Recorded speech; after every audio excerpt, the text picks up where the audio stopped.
Hello दोस्तों, देखिए railway की ओर से 5810 पोस्ट निकला हुआ है जो कि बहुत ज़्यादा पोस्ट होता है। ठीक है, ये जो वैकेंसी है ये एनटीपीसी ग्रेजुएट लेवल का वैकेंसी है।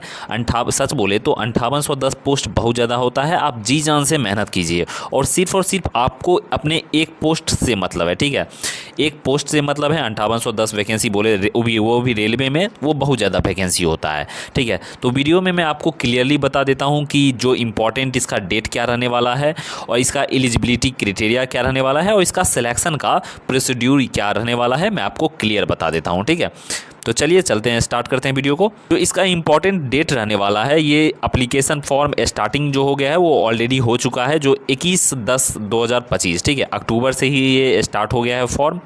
और जो इसका क्लोजिंग डेट रहने वाला है वो 20 तारीख 11वां महीना, मतलब ये जो नवंबर चल रहा है ये 20 तारीख तक लास्ट डेट है। और सच बोले तो इसका टाइम जो है, टाइम पे ज़्यादा ध्यान दीजिएगा। ठीक है, आदमी सोचता है कि 20 तारीख है तो यहाँ पे देखिए 20 तारीख को रात के 12 बजे इसका ख़त्म हो जाएगा। लास्ट डेट इसका ये रहने वाला है। बात करते हैं हम लोग यहाँ से फी पेमेंट का लास्ट डेट के लिए। तो पेमेंट का जो लास्ट डेट रहने वाला है वो रहेगा आपके पास 22 तारीख 11वां महीना। तो देखिए लास्ट डेट का कभी भी आपको वेट नहीं करना है। ठीक है, आप लास्ट डेट का कभी वेट नहीं कीजिएगा, क्योंकि देखिए सर्वर थोड़ा सा स्लो हो जाता है, तो आपको उससे पहले ही अपने जो फॉर्म होते हैं वो भर देने हैं। और देखिए इसका जो डेट करेक्शन का मॉडिफिकेशन का जो डेट रहने वाला है वो 23 से लेकर और 2 तारीख 12वां महीना तक इसका रहेगा। ठीक है, 2/12/2025 तक इसका रहने वाला है करेक्शन का डेट। ठीक है, तो चलिए देखिए अब बता देता हूँ कि कौन कौन से पोस्ट आपके लिए निकले हुए हैं। निकला है वो टिकट सुपरवाइज़र का जो है टोटल पोस्ट वो है 161 पोस्ट रहने वाला है। बात करते हैं स्टेशन मास्टर के लिए, तो स्टेशन मास्टर का भी अच्छा खासा वैकेंसी निकला है, 615 वैकेंसी निकला हुआ है। ठीक है, और देखिए गुड्स ट्रेन मैनेजर की बात करूं तो 3416 सबसे ज़्यादा इसी में है। ठीक है, गुड्स ट्रेन मैनेजर जो है ना, इसका सबसे ज़्यादा वैकेंसी निकला है, जो बोले तो 3416, तो बहुत ज़्यादा होता है। और उसके बाद देखिए सबसे कम जो निकला हुआ है वो आपका निकला हुआ है यहाँ से ट्रैफिक असिस्टेंट, ओनली 59 वैकेंसी, लगभग 60 के आसपास हो जाता है। ठीक है, ये ट्रैफिक असिस्टेंट का जो है टोटल 59 वैकेंसी निकला हुआ है।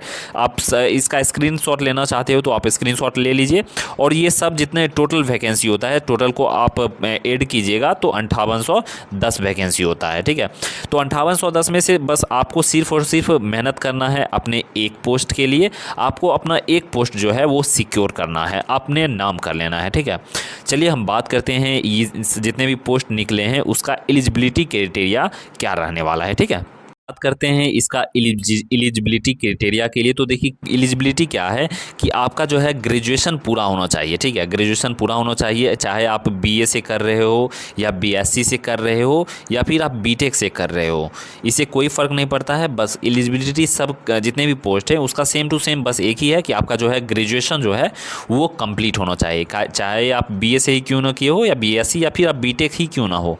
ओनली जितने भी पोस्ट हैं उसमें सिर्फ एक ही बात है कि आपका जो भी हो ग्रेजुएशन कंप्लीट होना चाहिए। ठीक है, हम बात करते हैं अब यहाँ से फ़ी कितना लगने वाला है, कौन से कास्ट को कितना फ़ी लगने वाला है।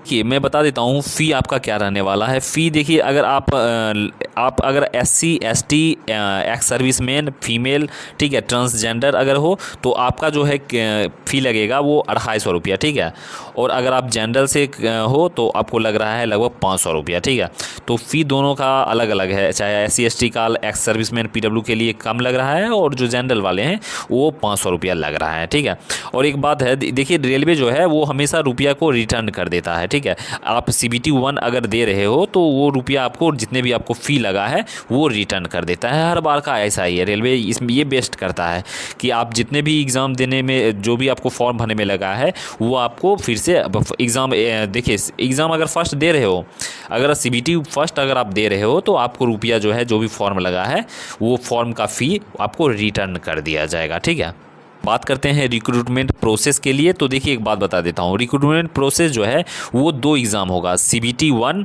और CBT 2, 2 स्टेज में एग्ज़ाम होने वाला है। उसके बाद आपका मेडिकल होगा और मेडिकल के बाद आपका DV होने वाला है। ठीक है, पहला एग्ज़ाम, दूसरा जो भी बच्चा देखिए जो भी बच्चा जो है वो फर्स्ट एग्ज़ाम को पास करता है, अगर आप CBT 1 पास करते हो तो फिर आपको CBT 2 के लिए बुलाया जाएगा, और अगर आप CBT 2 भी पास करते हो तो आपको मेडिकल के लिए बुलाया जाएगा और फिर उसके बाद डॉक्यूमेंट वेरिफिकेशन किया जाएगा। ठीक है, तो CBT 1 में क्या क्या पूछा जाएगा, तो देखिए फर्स्ट स्टेज जो एग्ज़ाम होगा उसमें देखिए आपको 90 मिनट दिया जाएगा। 90 मिनट में आपको क्या क्या पूछा जाएगा, तो जनरल अवेयरनेस में से आपको 40 क्वेश्चन पूछे जाएगा। GK GS जो रहता है वो आपको 40 क्वेश्चन पूछा जाएगा। मैथ की बात करूँ तो मैथ आपका 30 नंबर का है, ठीक है, 30 नंबर का आपका मैथ रहने वाला है और 30 नंबर का आपका रहने वाला है जनरल इंटेलिजेंस एंड रीजनिंग में, ठीक है। मैथ रीजनिंग 30 60 का हो गया और जनरल अवेयरनेस की बात करूँ तो 40 का हो गया। तो टोटल क्वेश्चन आपके हो जाते हैं 100 नंबर का और आपको मिल रहा है कितना मिनट, 90 मिनट, मतलब 100 क्वेश्चन आपको 90 मिनट में CBT 1 करना है, ठीक है। CBT 1 में पास करता है उसको CBT 2 के लिए बुलाया जाएगा, ठीक है, CBT 2 के लिए उसको बुलाया जाएगा। और CBT 2 में देखिए क्या क्या पूछा जा रहा है। CBT 2 में भी आपको 90 मिनट दिए जाएंगे और 90 मिनट में जनरल अवेयरनेस जो रहेगा वो 50 नंबर का रहेगा। मैथमेटिक्स की बात करूँ तो वो 35 नंबर का 35 क्वेश्चन रहेंगे और जनरल इंटेलिजेंस और रीजनिंग की बात करूँ तो वो भी 35 रहेगा।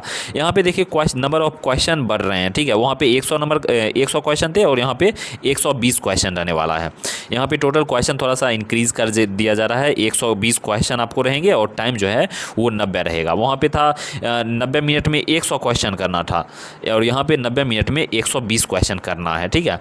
तो यहाँ पे कंपटीशन थोड़ा हाई हो जाता है और जो भी बच्चा CBT 2 पार करता है उसको DB के लिए बुलाया जाएगा और DB के बाद आपको मेडिकल के लिए बुलाया जाएगा और मेडिकल में कंप्लीट होने के बाद आपको ज्वाइनिंग लेटर आपके एड्रेस पर भेज दिया जाएगा। सबसे खास बात क्या है कि आप अगर फॉर्म भर रहे हो तो आपको मतलब हर एक चीज़ पॉइंट टू पॉइंट पढ़ना है। आप एडवर्टाइज नोटिफिकेशन खुद पूरा पढ़ लीजिएगा और आपको पॉइंट टू पॉइंट पढ़ना है और फॉर्म भरने वक्त आप थोड़ा सीरियस होकर फॉर्म भरिएगा, ठीक है। और आज पोस्ट की बात करूँ, पोस्ट बहुत अच्छा खासा है, आपको सिर्फ और सिर्फ एक पोस्ट अपने लिए कंफर्म करना है।